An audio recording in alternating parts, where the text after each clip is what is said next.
Question है D block के कौन कौन से तत्व संक्रमण तत्व नहीं हैं, कारण दीजिए। तो इसमें हम लिख सकते हैं कि जो डी ब्लॉक के अंदर हमारे पास है Zn, Hg और Cd तत्व जो हैं संक्रमण तत्व नहीं है।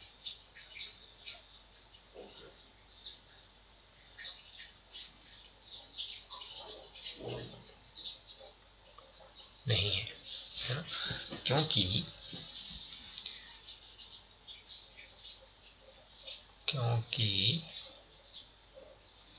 संक्रमण तत्वों का मुख्य लक्षण ट्रांजिशन एलिमेंट यानी संक्रमण तत्वों का मुख्य लक्षण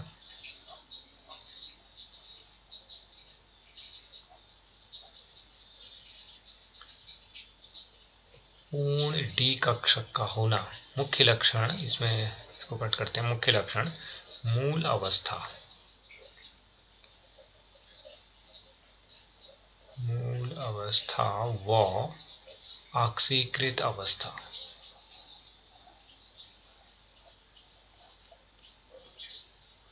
मूल अवस्था व ऑक्सीकृत अवस्था में से किसी एक अवस्था में, किसी एक अवस्था में, किसी एक अवस्था में मूल अवस्था व ऑक्सीकृत अवस्था में से किसी एक अवस्था में डी कक्षक का अपूर्ण होना, डी कक्षक को अपूर्ण होना चाहिए, अपूर्ण होना चाहिए।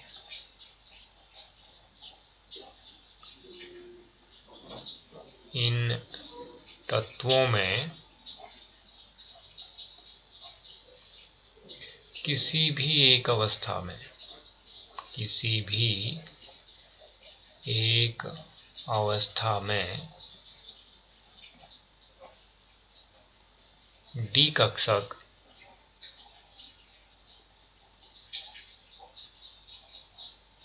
अपूर्ण नहीं है, मतलब पूर्ण है। ठीक है, उदाहरण के लिए हम जिंक का एग्जांपल लेते हैं। Zn इसका होता है 30, तो इसका इलेक्ट्रॉनिक कन्फिगुरेशन होता है 1s2 2s2 2p6 3s2 3p6 3d10 और 4s2। इसमें जो है डी कक्षक हमारा जो है पूर्ण है, यानी ये इसको ग्राउंड स्टेट बोल सकते हैं, यानी इसको हम हिंदी में बोलें तो मूल अवस्था इसको हम कह सकते हैं। ये ग्राउंड स्टेट है इसकी। और इसमें इसकी एक ही ऑक्सीकरण अवस्था होती है, वो होती है Zn2+।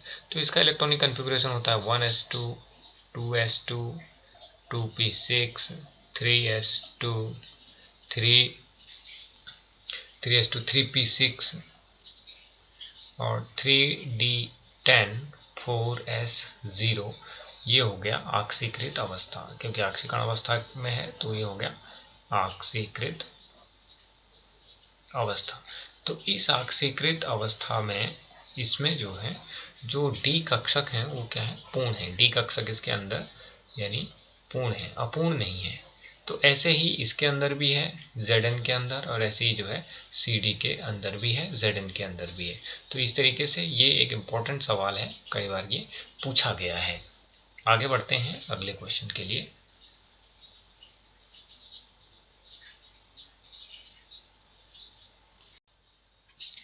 हाँ, डी ब्लॉक के तत्व रंगीन आयन बनाते हैं और अनुचुंबकीय गुण प्रदर्शित करते हैं, कारण इसका लिखना है। तो जो कारण है, रंग का जो कारण है यहाँ पर वो है, यानी हम इसमें लिख सकते हैं कि डी ब्लॉक के तत्वों के आयन, जो आयन होते हैं वो डी डैश डी संक्रमण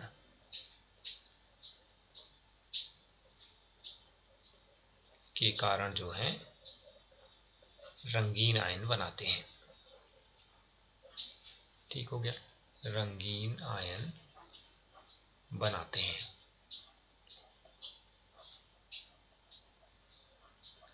यानी डी संक्रमण, तो इसको अभी हम समझेंगे डी संक्रमण को।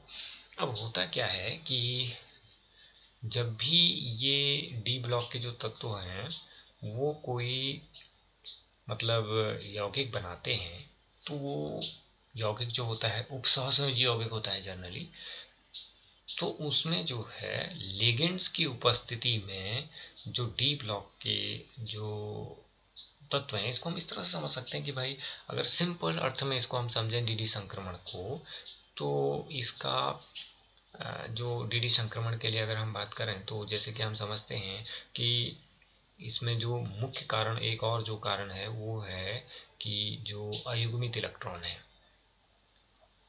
हम एक इसमें ये भी लिख सकते हैं कि अयुग्मित इलेक्ट्रॉन, इसको छोटे लेवल पर हम ऐसे समझा सकते हैं कि अयुग्मित इलेक्ट्रॉन का होना भी जो है एक तरह से मतलब रंग के लिए डी संक्रमण उसमें हो सकता है।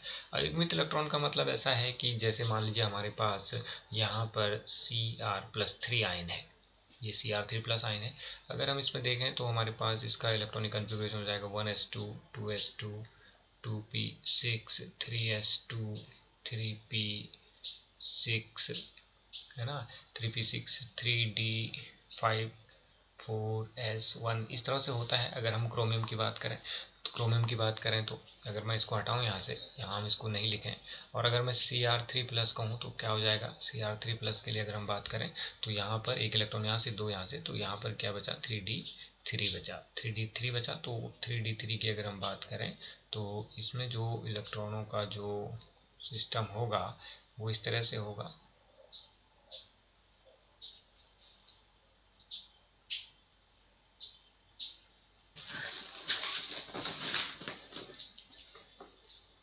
जो इलेक्ट्रॉन होंगे आपके यहाँ पर, इसमें 3 इलेक्ट्रॉन होंगे इस तरह से, 1 2 और 3, ये 3 अयुग्मित इलेक्ट्रॉन हो गए इसमें।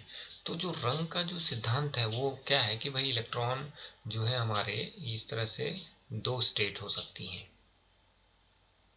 ऐसे करके इसको हम लिख सकते हैं GS और इसको लिख सकते हैं ES इलेक्ट्रॉन की। तो जो इलेक्ट्रॉन है हमारा, जो हमारा इलेक्ट्रॉन होगा वो सपोज यहाँ पर एक्शन करता है और यहाँ से इसको क्या मिलता है, फोटोन मिलते हैं H+। जब ये फोटोन लेता है तो ये इलेक्ट्रॉन जो है अपने एक्साइटेड स्टेट में चला जाता है। फिर यहाँ से आपका ये, फिर यहाँ से -H यानी फोटोन को उत्सर्जित करता है और ये फिर जो है बैक आ जाता है नीचे, यानी नीचे आ जाता है इलेक्ट्रॉन। एक बार में ऊपर गया, फिर दूसरी बार में नीचे आया। तो ये जो यहाँ पर निकालता है, ये जो इमिट हो रही है जो रेडिएशन, ये इमिटेड रेडिएशन जो है हमारा, ये इस रेंज का होगा। यानी ये कौन सी रेंज होगा, VI BZ YO और R श्रेणी का ये होगा। इसलिए इसमें जो है हमारा क्या होगा, रंग उत्पन्न होगा। तो रंग के पीछे जो कारण है वो एक तरह से अयुग्मित इलेक्ट्रॉनों का होना है। अब इसमें जैसे कि हम एक और उदाहरण लिख सकते हैं, इसमें आगे एक एग्जाम्पल हम लिख सकते हैं कि जैसे हमारे पास एग्जाम्पल है, यहाँ पे एग्जाम्पल हम दे सकते हैं कि एग्जाम्पल है जैसे कि Zinc+2। अब ये जो Zinc+2 है, इसमें जो हमारे पास होता है वो 3d10 होता है। तो 3d10 है तो पूरे के पूरे इलेक्ट्रॉन क्या है इसके अंदर, पूरे के पूरे इलेक्ट्रॉनों की अगर हम बात करें इसमें, तो के सारे इलेक्ट्रॉन इसके अंदर हमारे पास ये जो है इलेक्ट्रॉन इसमें हमको कैसे मिलेंगे, इलेक्ट्रॉन इसके अंदर हमको इस तरह से 2 2 4 2 6 2 8 और 2 10, यानी ये पूर्ण है, इसमें पूर्ण है। तो ये जो Zn2+ आयन होगा जहां पर भी होगा, ये हमारा रंगहीन होगा। तो जो कौन कौन से आयन हमारे पास जो है कलरलेस होंगे, यानी जिनमें या तो रंगहीन आयनों का मतलब क्या हो गया, इसमें अब जो वो हुआ रंगहीन आयन हुए वो हुए या तो 3d0 उनमें रहे और या फिर क्या रहे 3d10 रहे।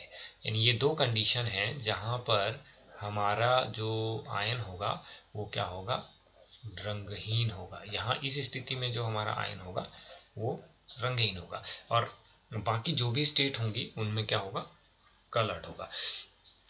अब बात आती है हमारे पास अनुचुंबकीय गुण की। तो जो अनुचुंबकीय गुण है, यानी हम यहाँ पे अनुचुंबकीय गुण की बात करते हैं, तो डी ब्लॉक के लिए अनुचुंबकीय गुण का यहाँ पर जो मेन कारण है वो है अयुग्मित इलेक्ट्रॉनों का होना, यानी अयुग्मित इलेक्ट्रॉन। इसमें भी अयुग्मित इलेक्ट्रॉन है, यानी जिसमें भी अयुग्मित इलेक्ट्रॉन होंगे, जिस आयन में भी अयुग्मित इलेक्ट्रॉन होंगे वो क्या होगा, पैरामैग्नेटिक होगा, यानी जो है अनुचुंबकीय ये होगा। तो इसको भी समझ सकते हैं हम लोग। तो यहाँ पर अयुग्मित इलेक्ट्रॉन ही इसके पीछे कारण है, क्योंकि हम यहाँ पर स्पिन ऑनली जो मैग्नेटिक मोमेंट है उसकी हम बात करते हैं, उसको मैं इस तरह से लिख सकता हूँ mu B is equal to, ये हमारे पास होता है under root n into n+2 under root n+2 bm। इस तरह से ये फॉर्मूला होता है, इसके जरिए हम लोग इसको कैलकुलेट करते हैं जो स्पिन ऑनली मैग्नेटिक मोमेंट है। तो ये जो है इसमें n जो है यहाँ पर इसके अंदर जो हम n की बात करते हैं, n जो है वो क्या है, अयुग्मित इलेक्ट्रॉनों की संख्या है। वो क्या है, अयुग्मित इलेक्ट्रॉनों की संख्या, अयुग्मित इलेक्ट्रॉन की ये जो है यहाँ पर क्या है, संख्या है, अयुग्मित इलेक्ट्रॉन की ये संख्या है। तो यहाँ पर हम यदि हम बात करें आगे बढ़ें तो हम एग्जांपल्स ले सकते हैं। कुछ एग्जांपल्स यहाँ पर अब दिया जा सकता है कि जैसे कि हम यहाँ पर एग्जांपल्स लिख सकते हैं कि भाई एक एग्जांपल हम दे सकते हैं कि भाई जैसे कि हम एग्जांपल्स दे सकते हैं Mn3+ के लिए एग्जांपल्स दे सकते हैं। तो क्या होगा Mn3+, यदि मैं Mn का इलेक्ट्रॉनिक कन्फिग्रेशन लिखूं, Mn25 होता है तो इसका इलेक्ट्रॉनिक कन्फिग्रेशन क्या होगा, 1s2 2s2 2p6 3s2 3p6 3d5 और 4s2।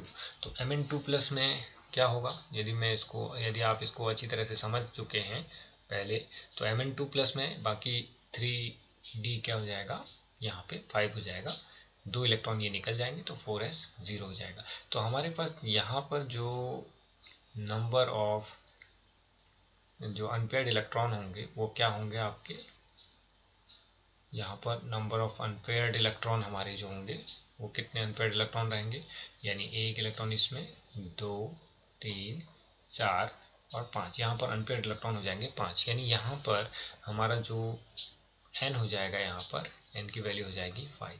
तो हम यहाँ पर म्यू बी कैलकुलेट यदि कर सकते हैं under root n into n+2 से, यदि हम इसके अकॉर्डिंग इसको रखें तो ये आ जाएगा 5, यानी इस तरह से हम लिख सकते हैं अंडर रूट 5 इंटू 5+2 कितना हो जाएगा, अंडर रूट 35 हो जाएगा। तो अंडर रूट 35 का मतलब कितना होगा, 6 छक्का 36, यानी 5.8 के आसपास ये आ जाएगा। तो ये इतना जो है हमारे पास ये मैग्नेटिक मोमेंट आ रहा है। तो ये मैग्नेटिक मोमेंट क्या दिखाता है कि पैरामैग्नेटिज्म को शो करता है, ये अनुचुंबकीय गुण को शो करता है, अनुचुंबकीय गुण को ये शो करता है। तो इसके पीछे कारण केवल एक है कि वो अयुग्मित इलेक्ट्रॉन है। अब मैं दूसरा एग्जांपल यदि लेता हूँ Zinc2+ का, तो Zinc2+ में हमारे पास 3d10 कन्फिग्रेशन होता है, अभी हम देख चुके हैं। तो 3d10 होता है, तो यहाँ पर हमारे पास n की वैल्यू 0 है, तो n की वैल्यू 0 है तो म्यू बी की वैल्यू भी 0 bm होगी। तो ऐसे Zn2+ जो है हमारा, इसकी मैं बात करूं तो ये हो जाएगा आपका प्रतिचुंबकीय। ये क्या होगा, ये जो है प्रतिचुंबकीय प्रकृति का होगा। तो ये प्रतिचुंबकीय यानी डायामैग्नेटिक इसको हम कह सकते हैं, डायामैग्नेटिक, ये डायामैग्नेटिक होगा और ये पैरामैग्नेटिक होगा। तो इस तरीके से हम जो है पूरे उसको समझा सकते हैं।